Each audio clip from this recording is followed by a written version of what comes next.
Hi guys! Magandang gabi! Welcome back po dito sa Gandara Saryo Channel for Showbiz Update. Andito na naman nga po akong muli nagbabalik.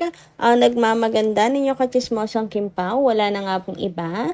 Ang lokaret na si Gandara SRU upang maghatid sa inyo ng latest update and fresh happenings patungkol kina Kim Chiu and Paolo Avellino. And para nga po sa gabing ito, ang tatalakayin naman po natin at pag-uusapan ay mayroon nga pong kinalaman dito sa ganap ng Kim Pao ngayong Sunday sa ASAP. Grabe naman ngayon. Sino po ang kinilig at nabigla? Pero bago po ang lahat ng iyan, sa mga di pa nakaka-subscribe sa ating channel, maaari lamang napindutin po ninyo ang subscribe button at notification bell natin na nariyan sa baba upang kayo po ay maging updated at ma-notify tuwing may bago tayong chika at balita hinggil sa Kim Pao. Basta mga balita na may kinalaman kina Kim Chiu and Paolo Avellino, sagot na nga po natin yan. And magsimula nga po tayo ngayon sa pagbabasa ng ilang comment na napili po natin ngayong gabi bilang pasasalamat sa atin pong mga taga-subaybay na nakatutok gabi-gabi sa atin pong daily updates. So, ang first comment ka natin ay nagmula po kay Ma'am Remy Ramos. Shoutout po sa inyo at magandang gabi. Ayon po dito sa kanyang komento, ay dapat huwag na lang masyadong pansinin lahat ng mga naririnig at nababasa. For me, I will just wait for whatever ang mangyari sa future nila. Hintayin ko ang mga announcement nila galing sa kanila. But for now, let us just be happy na magkasundo at love nila ang isa't isa. Ki Sera Sera.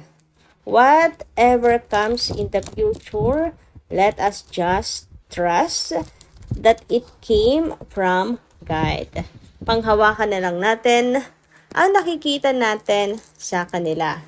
For now, I am happy with what I am seeing. Thank you so much, Ma'am Remy Ramos. Napaka mapanatag naman na komento ang inyong ibinahagi sa atin. And yes, yun na lang talaga muna ang panghawakan natin sa ngayon. At wag bibitawan ang nakikita natin sa kanila. Minsan kasi itong nakikita natin sa kanila, nabibitawan natin once na meron po tayo marinig lang na kung ano man pong comments or mga nababasa na ano man tungkol kina Kim and Paolo. Kaya payo lang ni Ma'am Remy Ramos, mag-intay na lang kung ano po ang balak ng Kim Pao sa future. Ang panghawakan ay kung ano yung nakikita sa kanila at hindi yung nababasa lang sa social media. Anyway, dumako naman tayo dito sa comment ni Ma'am Luzman Tulain. Shout out po sa inyo. Ang dami ko parang mga new commenters ngayon. Maraming salamat po sa pagtutok at magandang gabi. Sabi ni Ma'am Luzman, I am sorry, but who are you to give ultimatum on Kim Pao? You're so judgmental. I am so pissed. Charging Kimi mukhang pera? It's so annoying having her comments here and be pitchword. Basta nawawalan ako ng gana. Whatever I see comment from her, I think she's a basher in disguise and please stop using God in your comments. Sorry po, napuno na ako. Ayan, Ma'am Luzman. Marami po talaga ang nagpantig ang tenga sa sinabing mukhang pera. At the same time, ayun nga, nakaka-off na talagang binibigyan ng ultimatum ang Kim Pao kasi parang gusto pong sakalin yung dalawa at ikulong sa loob ng kahon. Parang ganun, gawing puppet. Siguro kasi nagmamadali na, ganyan, naiinip na, ganyan. So, sana ay matutunan po natin na kapag kaganyan ay inip na, pumikit po muna tayo, huminga ng malalim, tapos magdasal. Ganun na lang po kaysa naman sa magbago yung atin pong pagtingin kina Kim and Paolo. Marami naman pong mga saksi sa kabutihan po ng dalawa. Meron kayong artista na nabubuking kung ano ang tunay na ugali. Yung nakikilala kahit kung ano yung tunay na ugali nila kahit ano pa mang sikat nila. Pero ang Kim Pao, marami nagmamahal kasi totoo po silang mga tao, genuine at mabubuti. Sabi naman ni Ma'am Maria Barkin, Good AM, Gandara.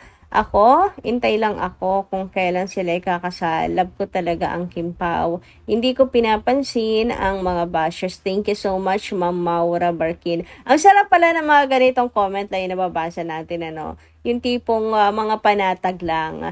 Parang ang gaan-gaan sa pakiramdam. Kapag mga ganito yung nababasa po natin. Thank you so much na kayo po ay mga hindi nagpapadala sa mga bashers. Thank you so much, Ma'am Maura Barkin. Totoo, intay-intay na lang talaga tayo kung kailan ikakasal. Huy, kasal talaga agad. Ano muna, pag-amin ng Kim Pao na sila na. Tapos sunod, kasala na. Tapos magpapaletsyon ang mga Kim Pao. Parang piyesta yan. Charot. Grabe, sigurado ang trending nun. Talaga naman sa social media. Anyway, dumako naman nga tayo ngayon at pag-usapan ang ilan sa mga nasagap natin pong balita ngayong gabing ito at unahin na natin pag-usapan ang The Alibay na bukas na po mapapanood sa Free TV. Ayan, congratulations Kim and Paolo ngayon pa lang, 'di ba? At looking forward for the ratings, guys. This is the first day, so baka naman, 'di ba? Masuportahan po natin 'yan. Bilhin na kayo ng box sa umaga para mapanood nyo sa gabi ang The Alibay. Kasi maganda kung sa TV po tayo lahat manonood para counted po sa ratings. Yung sa online kasi ano lang yun eh. Kaunti lang yung kita sa online, to be honest. So, mas maganda talaga kung maganda kasi, ang maganda lang kasi sa online, pag napa-trending mo, napa-viral mo, maraming maku-curious. Tapos, abangan na sa, sa TV, yan, ganyan. So, double support na lang tayo. Meron na sa TV, meron pa sa online. Samantala, kanina naman nga po sa ASAP, grabe nga naman po, sobrang nakakakilig ang performance na naman nila Kim and Paolo and ang gaganda ng kanilang mga kasuotan. And para sa mga bashers, sabi nga dito, kita nyo yan, di ba? Maligaya sila sa isa't isa. Uy, sarap dito paulit-ulitin na. O mga bashers, nakikita nyo ba yan? Maligaya sila sa isa't isa. Ayan, hashtag The Alibay as a promo with Kim Pao. Nakakatuwa naman na napanood po muli natin ang Kim Pao sa ASAP. And speaking of ASAP, so eto na ngayon. Finally, inilabas din po nila itong 8th episode na yan ng ASAP ng Kim Pao kasi nung mga nakaraan, di ba, nung Valentine's pa po natin inaabangan to. Pero wala, postpone po. Ngayon, ito pala ang dahilan kung bakit late nila ipupo or late po nila i-ere. Yun ay para po sa sa kanila pong promotion ng The Alibay kinabukasan. And bukas na nga po ang The Alibay. Kaya kanila na pong ini-ere itong sa Kim Pao's performance. So, yun pala yung dahilan nun, mga kakimpaw, kaya hindi nila na ipalabas. But anyway, nakakatuwa po dahil may bago po ulit kanta ang Kim Pao na sobrang bagay na bagay sa kanilang dalawa. Dami nga po favorite na ngayon itong kanta na ito, Saksi ang Langit. Huy, grabe naman ngayon. Sino ang mga kinilig kanina? Sobra. Kilig to the max. Dami nga din pong na-surprise na Kim Pao sa performance po nila. Di po nila akalain na may bago pong song ang Kim Pao. Anyway, meron nga po nag-upload, finally daw, di ba, after 44 days na ilabas din po niya ang nakatago sa baul. Ayan, sabi dito ni Mother Rhea sa X, Sweet KP with Mama Vice and Tita Cory. At tagal ko tinago lahat ng video finally after 44 days. Yan, makikita nyo nga po dito, si Paolo Avellino, si Kim Chu, with Tita Cory and Vice. Si Pau, ayun, beneso po niya at binati si Mimi Vice, ganyan. May magtatanong kung beneso din daw ba ni Kimi si Mimi Vice. Yes po. Siguro, ano lang talaga, napakaikli lang nung clip na to or ng video na to. Pero ang sarap pagmasdan, 'di ba? Ayan no. Talagang close po si ang Kim Pao kay Mimi Vice. Kaya naman si Mimi Vice maraming nalalaman nga daw sa Kim Pao, sure yan. Kaya lagi po niyang binubunot si Kim sa Showtime.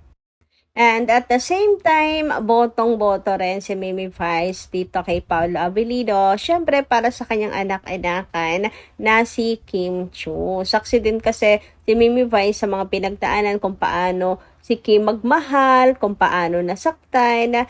Kaya for sure, kung meron man siyang gugustuhin na maging karelasyon ni Kim Chu, ay yung siguradong mas mahal si Kim kaysa dati kasi si Kim talaga yung sobra magmahal, kaya for sure si Mimi Vice gugustuhin niya ang karelasyon niya ay mas mahal siya, which is nakikita niya kay Paolo na mas mahal ni Pao si Kim. Kaya ang dami nagsasabi na boto talaga si Mimi Vice dito kay Paolo Avellino. And gano'n naman talaga dapat, 'di ba? Dapat mas mahal ka ng lalaki. Anyway, hanggang dito lang po muna ang ating update. Maraming salamat po sa inyong pakikinigan. Kita-kits po tayo muli sa mga susunod pa nating chika tungkol sa Kim Pao. Maraming salamat at ingat po kayo palagi.